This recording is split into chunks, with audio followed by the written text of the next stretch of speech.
and welcome to the podcast on lead-acid batteries by Ramesh Natarajan. With industry experience of over 42 years, Ramesh helps battery and battery-related industries with technical inputs and provides solutions to typical problems faced by manufacturers, service personnel, as well as users of batteries and related equipments.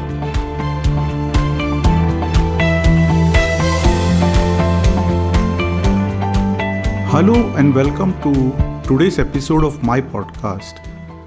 This is a case study with a twist. Usually, my episodes are informative, knowledge sharing, or advisory in nature. They dwell on what to do. The episode today is a case of what not to do. Let me tell you the story. It's a true incident that boggled me. I had a problem to solve and the solution was not in sight. Listen till the end and you shall be surprised with the turn of events. I am sure that large industries manufacturing batteries shall not have such issues. This happened about 7 to 8 months back. I received a call from a battery manufacturer who said he is facing issues with paste shedding from his battery plates. He clarified that this problem had started about a year before he called me. The rejection was about 20%. He did not have this problem when he made 3 to 4 batches of 100 kg mix daily. His volumes have increased and he's making 8 to 10 batches of 100 kg mix in one day. First and foremost, I asked him, what has changed? With the increase in volumes, what has changed? He emphatically confirmed that nothing had changed in the paste formulation, in the manufacturing process, or the quality parameters. I asked him whether he could share some data on his paste composition. I also asked him to share the details of the mixing, pasting and curing process. I told him that I wanted the latest data after his verification. That means he has to see that whatever data he's providing me is correct. He has to personally go into that and check it and then give it to me because his volumes have changed and I didn't want him to give me any old data. He shared all the data and I studied the entire data.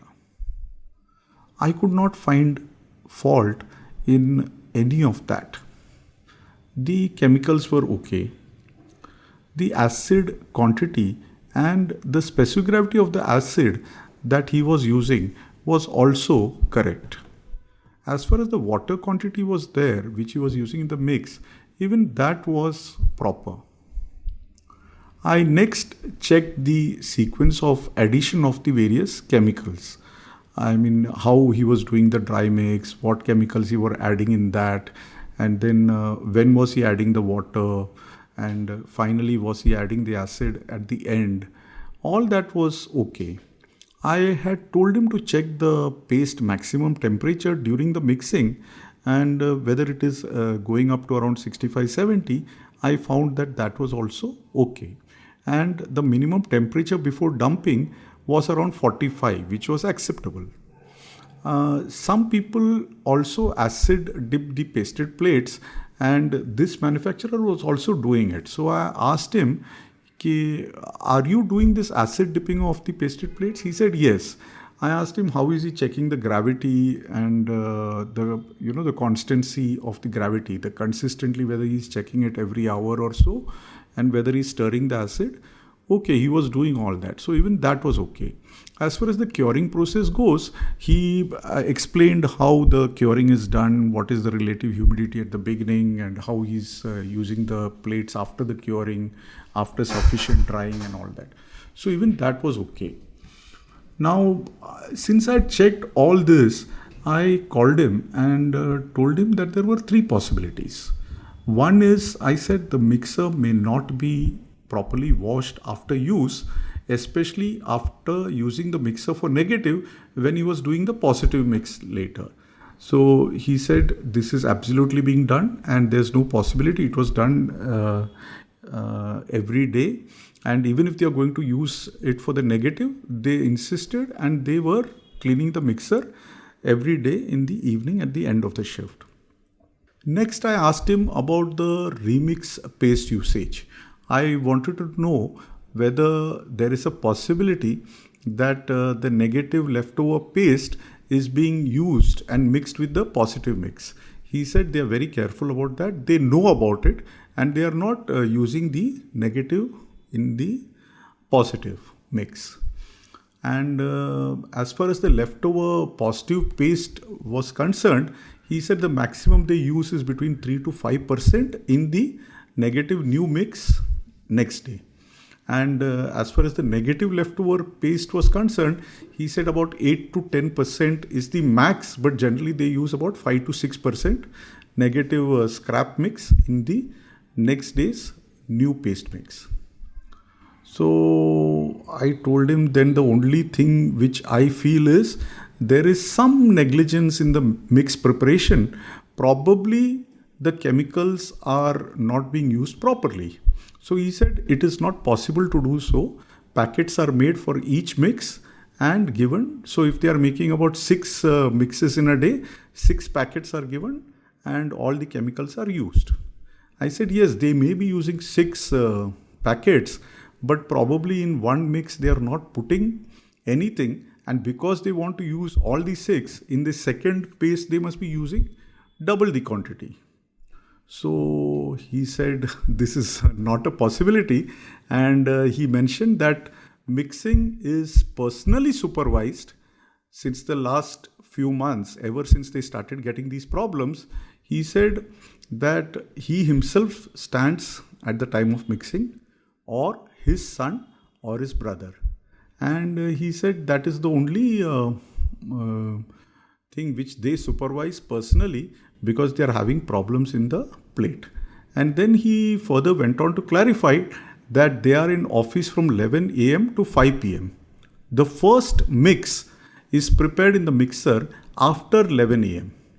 The mixer cleaning is also done after the last mix has been prepared, and it is done in their presence.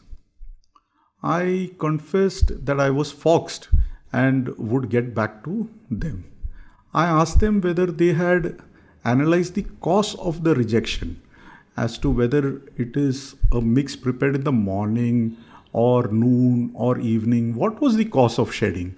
Or is the mix pasted in the morning or evening and that was the cause of the problem? Now, I was told that the rejection was of the plates which were pasted before 11 a.m. I asked them how could plates be pasted before 11 a.m. when the mix was prepared after 11 a.m.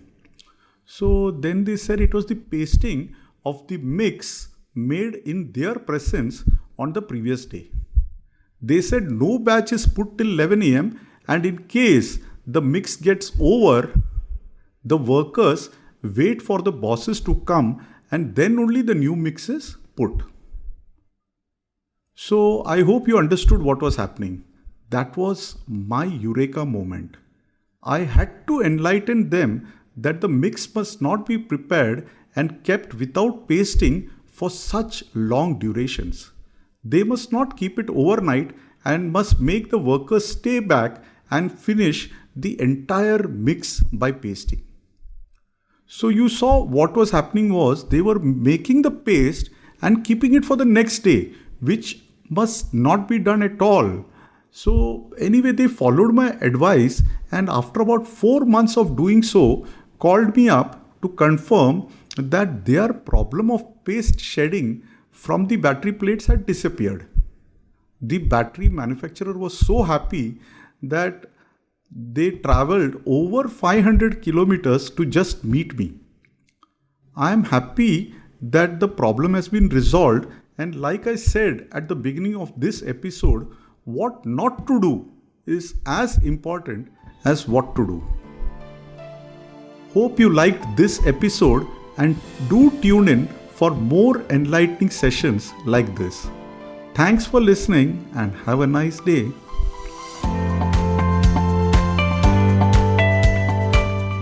Please do visit www.rameshnatrajan.in. Keep yourself updated about our new releases by hitting the subscribe button.